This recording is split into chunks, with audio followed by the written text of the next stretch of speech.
So hello dear student, কেমন আছো? I hope প্রত্যেকে ভীষণ ভালো আছো। স্ক্রিনের উপর একটা কোশ্চেন দেখা যাচ্ছে।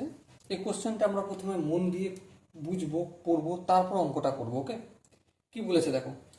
একজন চা ব্যবসায়ী 120 টাকা পার কেজি দরে আসাম চায়ের সঙ্গে 210 টাকা পার কেজি দরে দার্জিলিং চায়ের মিশ্রণ করে 161 টাকা পার কেজি দরে বিক্রি করলে তার 15% লাভ হয়। তাহলে মিশ্র দুরকম চায়ের অনুপাত হলো, অপশন এ আছে 2:5, অপশন বি আছে 5:2, অপশন সি আছে 7:2 এবং অপশন ডি আছে 2:7। ওকে, তাহলে চলো একটা কাজ করছি। প্রথমে কি, আসাম চা, তাই তো? এই আসাম চাটাকে আমি এক্স পরিমাণ নেবো। কত পরিমাণ নেবো? X KG. ওকে, আর দার্জিলিং চাটাকে নেবো আমি ওয়াই কেজি। বেশ, তাহলে এবারে লিখি। কি লিখবো? যে 1 কেজি আসাম চায়ের দাম কত? 1 কেজি আসাম চায়ের দাম দেখো বলেছে 120 টাকা। তাহলে এক্স কেজি আসাম চায়ের দাম কত? অবভিয়াসলি 120 টাকা।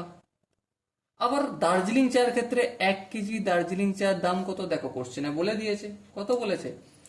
210 টাকা। তাহলে ওয়াই কেজি চায়ের দাম কত? 210 ওয়াই টাকা। এখানটা কি বুঝাতে পারলাম? আই হোপ প্রত্যেকে বুঝতে পেরেছো। এবার দেখো, টোটাল এক্স আর ওয়াই কেজি চা তো আমি মিশ্রণ করছি। হ্যাঁ, তাহলে এক্স প্লাস ওয়াই কেজি চায়ের কি মূল্য? ক্রয় মূল্য। ক্রয় মূল্য ইকুয়াল টু কত? 120 এক্স প্লাস 210 ওয়াই টাকা। বলো, এই জায়গাটা কি বোঝাতে পারলাম? আই হোপ প্রত্যেককে বোঝাতে পারলাম। কারণ এক্স কেজি চায়ের দাম কত? 120 এক্স টাকা। ওয়াই কেজি এর চায়ের দাম কত? 210 ওয়াই টাকা। যখন দুটো চাকে একসাথে মেশাচ্ছি তখন দুটো দামটাকে একসাথে মিশিয়ে দেবো। ওকে, আই হোপ প্রত্যেকে বোঝা গেছে। এরপর দেখো, কোশ্চেন একটা জায়গায় বলেছে যে 15% লাভে বিক্রি করলে দুরকম চা। মানেটা কি? মানেটা এটাই যে 1 কেজি চা, 1 কেজি চা এর ক্রয় মূল্য, বিক্রয় মূল্য, বিক্রয় মূল্য 115 টাকা হলে ক্রয় মূল্য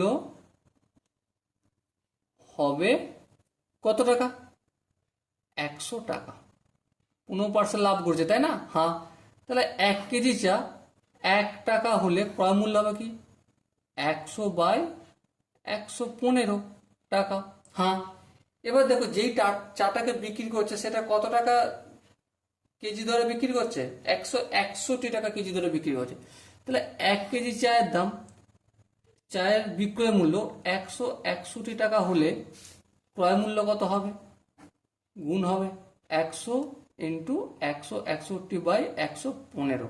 ওকে, সো গুণ টুন করি যদি, তাহলে কি পাবো দেখো।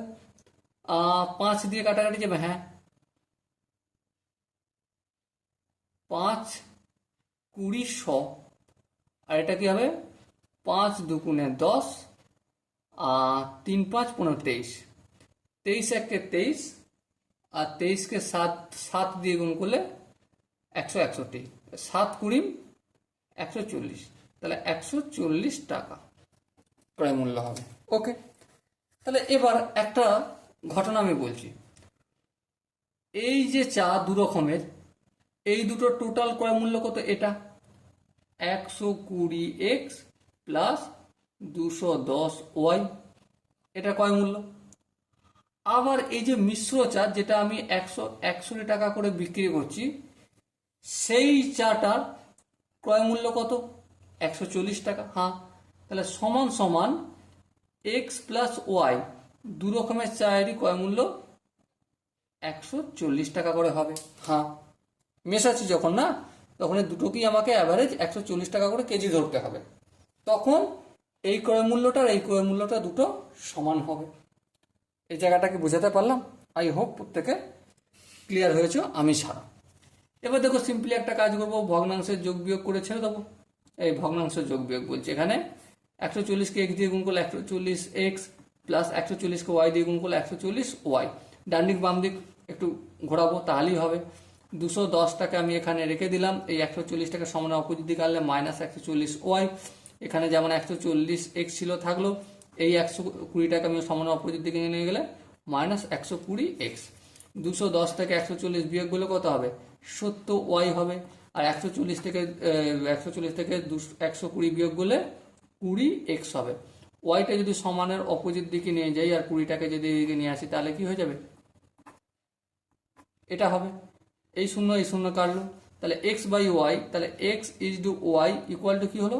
7:2। ওকে, বুঝাতে কি পারলাম আমি এই জায়গাটা? আই হোপ প্রত্যেককে ক্লিয়ার হয়েছ। এরপরও যদি কারো কোনো জায়গায় কোনো এক্সপ্লানেশন বা কোনো স্টেপ যদি মনে হয় যে দাদা এই জায়গাটা তুমি খুব স্পিডে বেরিয়ে গেছো করে, তার জন্য কমেন্ট বক্স খোলা রইল। ওকে, চলো দেখা করছি এরকমই একটা সুন্দর সেশন নিয়ে আসছি পরবর্তী। ততক্ষণ পর্যন্ত ভালো থেকো, সুস্থ থেকো এবং জয় হিন্দ।